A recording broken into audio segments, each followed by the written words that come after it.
tanggapan dari Bu Koni dulu ya. Dari sisi luar, kalau Pak Wahyu kan masih bersentuhan kepolisian, Komisi 3 juga mitra kerjanya. Sekarang kalau dari pandangan kepolisian, amat pertahanan, keamanan kayak apa? Pertama begini, mungkin saya seperti biasa Mas Indra akan langsung lihat kepada permasalahan intinya. Jadi saya nggak akan bicara soal apa tadi yang satuan khusus itu dan lain-lain, tapi secara besarnya dulu ya. Bahwa ide untuk mereform Polri itu sudah ada sejak keluarnya TAP 6 TAP 7, kemudian lahirnya Undang-Undang Nomor 2 tahun 2022. Yang kita mesti paham, sejak tahun itu, berarti tahun 98-99, sudah ada masalah strategis di Polri. Masalah strategis pertama itu apa? Span of control dia terlalu luas, dan terluas di dunia. Republik Indonesia ini seluas Eropa, tapi dilayani oleh sebuah kepolisian. Nomor 2, Polri ini posisinya tertinggi di dunia, langsung di bawah presiden. Sampai Kompolnasnya pun di bawah presiden. Ya. Nomor 3, misinya terberat di dunia, keamanan nasional. Sementara di dunia keamanan nasional itu harus ada kerjasama institusi. Nomor 4, saking dia tuh punya masalah strategis yang demikian hebat dan kuat ya, span of control terluar, posisi tertinggi di dunia, misi terberat di dunia, dia kemudian punya kemampuan juga uang. Kita nggak usah bahas lagi anggaran-anggaran, ternyata punya banyak kejutan kita dengan misalnya ketemu emas dan lain-lain. Tetapi dengan power itu kemudian dia mampu mengontrol misalnya rekannya, yaitu TNI. Banyak sekali aturan undang-undang yang seharusnya negara ini memerlukan dan diperlukan untuk beres cepat. Tapi kalau buat polisi itu kayaknya mengancam posisi dia, ya, atau posisi keberadaan dan involvement dia, maka dia nggak akan golkan itu. Misalnya undang-undang Kamnas. Sebentar, saya sekarang baru masuk begini. Ketika ini nggak bisa dibetulkan, maka sambo-sambo yang baru akan lahir dalam sistem seperti sekarang kalau sistem ini dipertahankan. Jadi kita jangan pernah kaget dengan Pak Sambo hari ini. Kalau sistem begini terus, akan lahir Pak Sambo baru. Karena bukan tindakan remedial yang diperlukan, bukan ganti orang, ya, tapi strukturalnya, ganti struktur sistem yang mesti diganti. Nah, kalau bicara struktur sistem, kita harus bicara tentang apa sih sipil, apa sih militer. Di dalam benak kita semua kita tahu kok, Polri itu kan harusnya sipil dia, ya kan? Itu beda sekali dengan militer. Polri itu kalau kita lihat unsur, dia tuh unsurnya yin.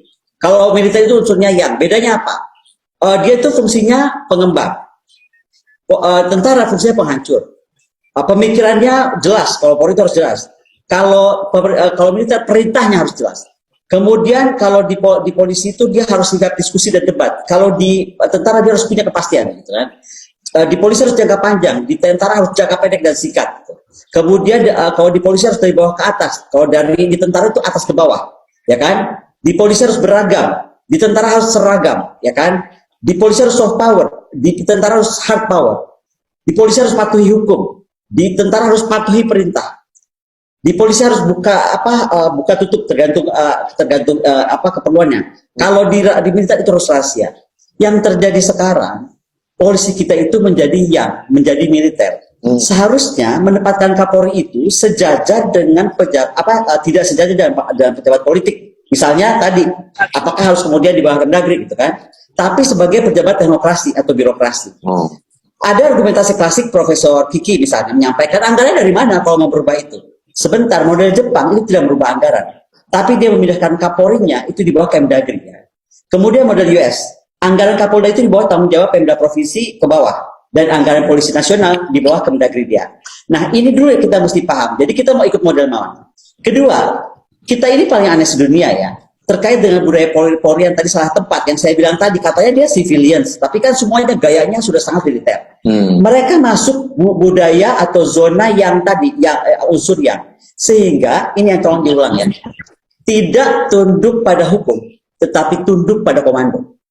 Yang harusnya polisi tunduk pada hukum, dia sekarang bersifat tunduk pada komando seperti tentara. Makanya kasus Sambo ini memperlihatkan kesalahan sistemik. Karena tadi dia merasa dia itu udah seperti militer gitu loh. Dan ini terbentuk mulai dari kepangkatan polisi. Saya mau bilang ya, misalnya kalau ikut pangkat polisi disamakan dengan TNI. Ya kan, coba kita lihat. Namanya aja beda, levelnya sama. Bintangnya 4, 3, 2, 1. Padahal pangkat polisi itu sederhana banget kalau kita lihat. Komisaris, letnan, kapten, sersan, officer. Finish.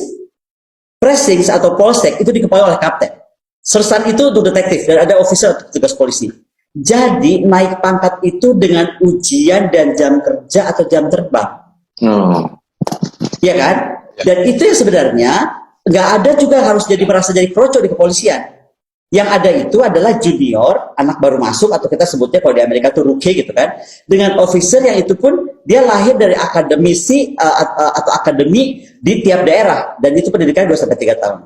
Jadi polisi dalam kaidah yin atau kaidah sipil itu harus memungkinkan, sekarang saya masuk ke struktural, memungkinkan mengadopsi budaya lokal. Contoh, Texas Ranger, Amerika Serikat. Kenapa dia pakai topi cowboy? Dulu kan saya nggak ngerti kenapa ya kalau Texas Ranger pakai topi cowboy. Karena dia polisi civilian yang mengadopsi budaya lokal. NIPD kental dengan budaya imigran asal Irish, maka mereka pakai trompet tuh disimpan ya kan kayak Irlandia gitu.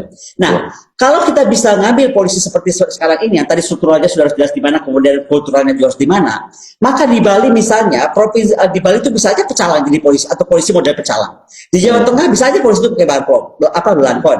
Di Papua bisa aja pakai bulu-bulu apa nih saya nggak ngerti. Kalimantan taruh orang sayap lah di topinya gitu.